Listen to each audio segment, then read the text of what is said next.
This is part 19 of the Digital DJ Tips Learn to DJ email course. It's a free course, so if you haven't already signed up for it, please do so to receive every part weekly.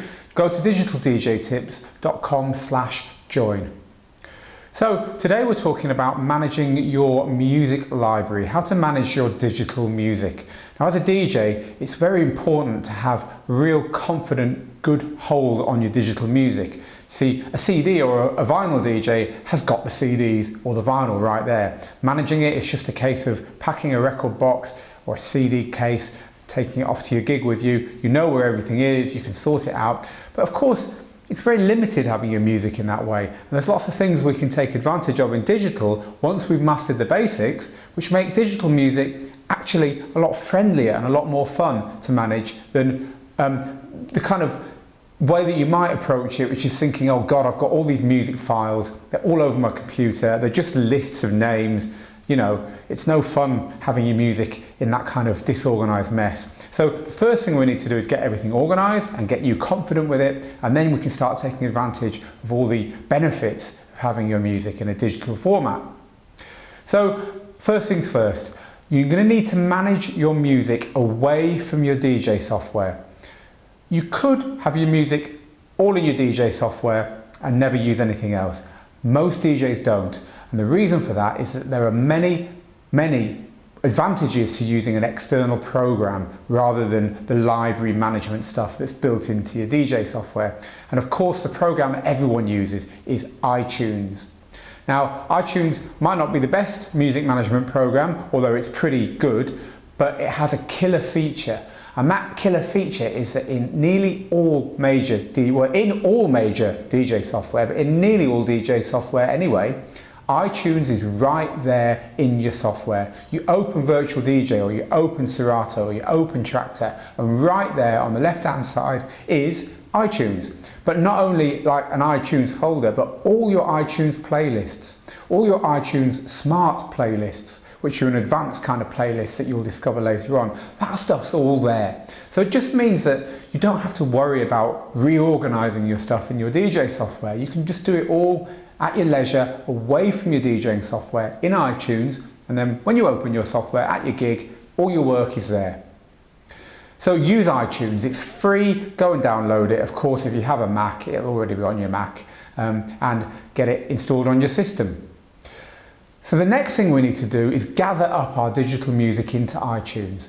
Now, here's another little tip. Only put into iTunes the music that you want to DJ with. That's the way I do it. Now, you may have a family iTunes program where everyone's music and everyone's podcasts and everyone's videos and who knows what else is all in there.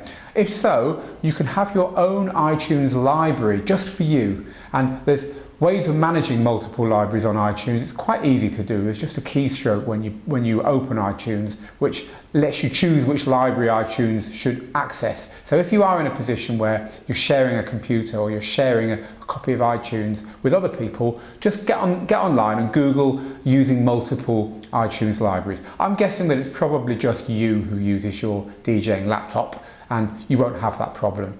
So I would say only have music in iTunes that you want to DJ with. It just keeps it simpler. So how do we add the music to iTunes? Well, iTunes is kind of like a music catalog. It doesn't, by default, add everything into its own library, or at least there's a setting which says whether it does or not. And you need to make sure that it's adding it to its own library. It's making its own copy of it. Now, there's a really good reason for this. You might get music from a friend who's made a track or who's made a mashup and it gives you a USB stick. It says, hey, have a listen to that. You may get music from SoundCloud that ends up in your library, in your browser download folder. You may buy music from a streaming service like Spotify or something, which will define its own location. So you've got music all over the place on your hard drive.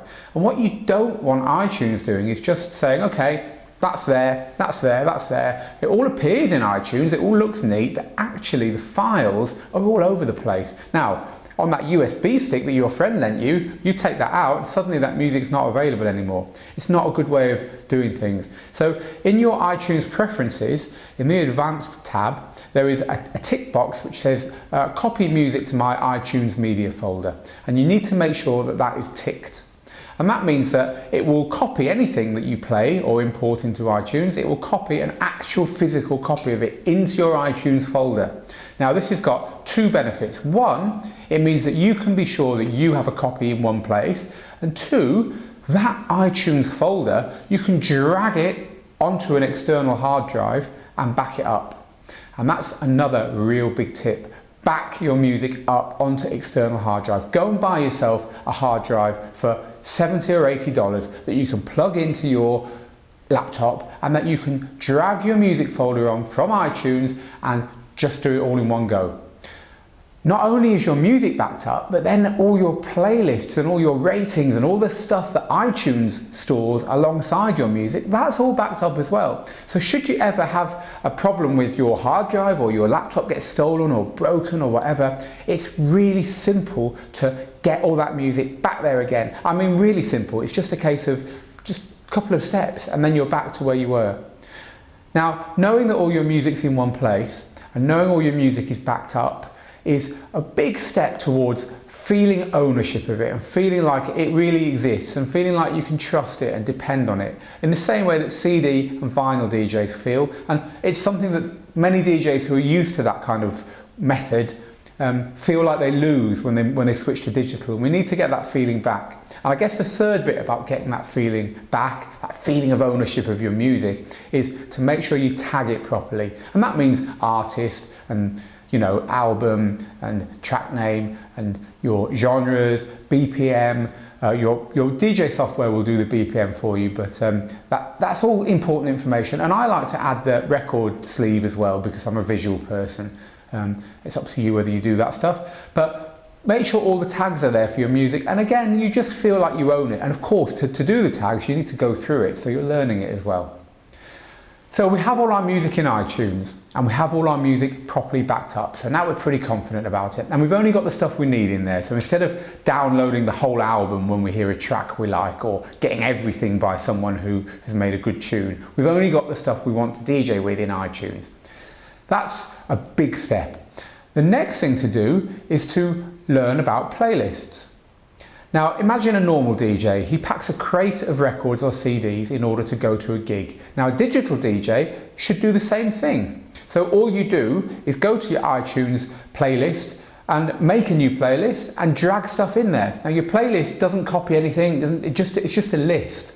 But here's the killer thing, that playlist is in your DJ software. So my recommendation is to take maybe double the music. So if you're playing for 2 hours, take 4 hours worth of music. Of course, iTunes tells you that, just down at the bottom there, tells you how many hours you've got in that particular playlist. So it's really easy to do. Think about it and put that work in. Get double the amount of music for the gig that you're going to be playing, and you'll find that that's enough for you to be able to go off in different directions, but not too much to confuse you and to make you spend all your time staring at the screen when you get to your gig. So there's my basic tips for organising your music library, and the kind of advanced tip, the one advanced tip I would say you should go away and explore is smart playlists. Smart playlists let you say things like all the house music from the last 12 months or all vocal tunes. Now you need to tag them as vocal tunes, but or all techno and trance music from 1995 to 2001.